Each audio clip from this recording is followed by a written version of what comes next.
वरूर जवळका येथे जय गुरुदेव शंकर पटाचे थाटात उद्घाटन। ग्रामीण संस्कृतीचा वारसा जपणाऱ्या आणि शौर्याचे प्रतीक असलेल्या बैलगाडा शर्यतींचे आकर्षण आजही कायम आहे। याच परंपरेचा भाग म्हणून वरूर जवळका येथे जय गुरुदेव शंकर पटाचे अतिशय उत्साही वातावरणात उद्घाटन करण्यात आले।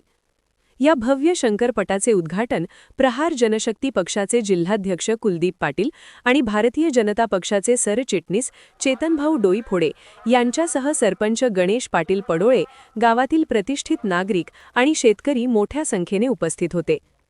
चेतनभाऊ डोईफोडे यांनी अशा स्पर्धांमुळे शेतकऱ्यांमध्ये नवचैतन्य निर्माण होत असल्याचे सांगितले। या शंकरपटात विदर्भातील विविध जिल्ह्यांतून नामांकित बैलजोड्यांनी सहभाग नोंदवला असून ही स्पर्धा प्रेक्षकांसाठी आकर्षणाचे केंद्र ठरणार आहे। स्पर्धेच्या यशस्वी आयोजनासाठी जय गुरुदेव शंकरपट समितीच्या सदस्यांनी व ग्रामस्थांनी विशेष परिश्रम घेतले आहेत।